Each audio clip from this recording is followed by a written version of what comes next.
శ్రీగురుభ్యో నమః. వాగర్థావివ సంపృక్తౌ వాగర్థప్రతిపత్తయే జగతః పితరౌ వందే పార్వతీ పరమేశ్వరౌ. శృతిస్మృతిపురాణానాం ఆలయం కరుణాలయం నమామి భగవత్పాదం శంకరం లోకశంకరం. 83వ లహరిలో ప్రవేశిస్తున్నాం. ముందుగా అచ్యుతాష్టకంలో చివరి శ్లోకం.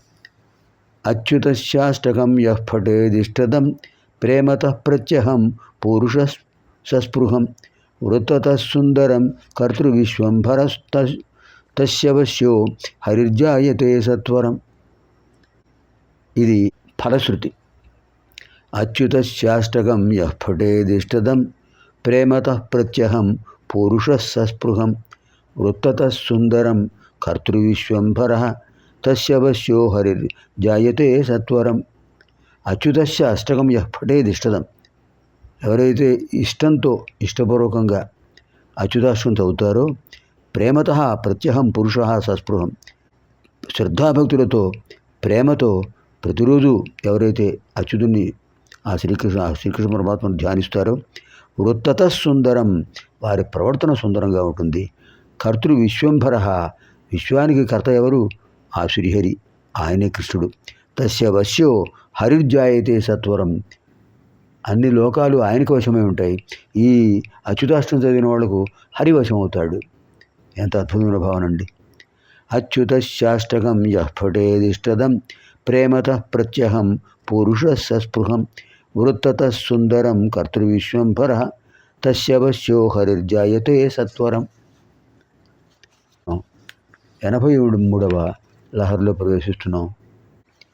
జనన మృత్యుయూతానాం సేవయా దేవతానాం నభవతి సుఖలేశ సంశయో నాస్తి తత్ర అజనిమమృతరూపం సాంబమీశం భజంతే యైహ పరమసౌఖ్యం తే హి ధన్యా లభంతే. జనన మృత్యుయూతానాం సేవయా దేవతానాం నభవతి సుఖలేశ సంశయో నాస్తి తత్ర అజనిమమృతరూపం సాంబమీశం భజంతే యైహ పరమసౌఖ్యం తే హి ధన్యా లభంతే. హే స్వామిన్, జనన మృత్యుయుతానాం, జననము మరణము కలిగినటువంటి వాటితో కూడినటువంటి దేవతానాం, దేవతల యొక్క సేవ చేత సుఖలేశ, అల్పమైన సుఖం కూడా నభవతి కలగదు. తత్ర, ఆ విషయంలో సంశయ నాస్తి, సందేహం లేనేలేదు. అజనిం, పుట్టుక లేనటువంటి అమృతరూపం, అమరత్వం కలిగినటువంటి అంటే మరణం లేనటువంటి సాంబం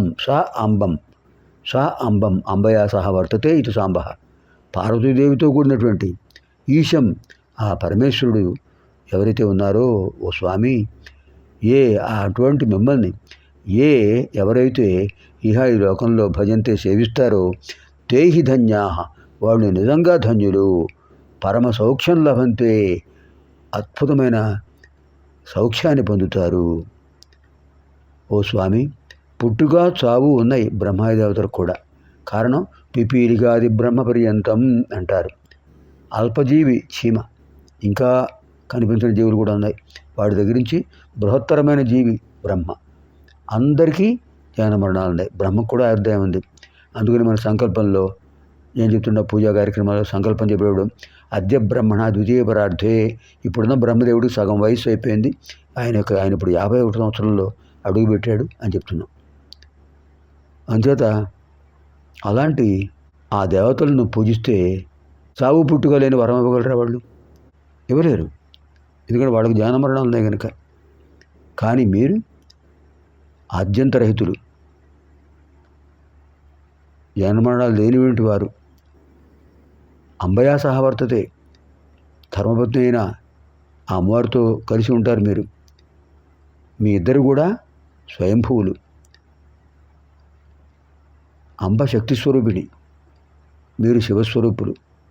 అలాంటి మీ దంపతుల్ని ఎవరు సేవిస్తారో వాళ్ళు మహత్తరమైనటువంటి మోక్షం పొందుతారు.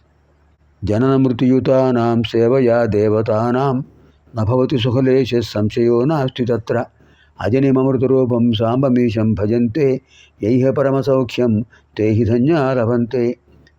పార్వతీ పరమేశ్వరుని సేవిస్తే మోక్షం లభిస్తుంది, జ్ఞాన మరణాలు ఉండవు. మిగతా వాళ్ళని సేవిస్తే ఉంటాయి జన్మ మరణాలు. కారణం వాళ్ళకు ఉన్నాయి గనక. ఎంత అద్భుతమైన భావన. సర్వేభ్య పార్వతీ పరమేశ్వర దివ్యానుగ్రహ ప్రాప్తిరస్తు. స్వస్తి.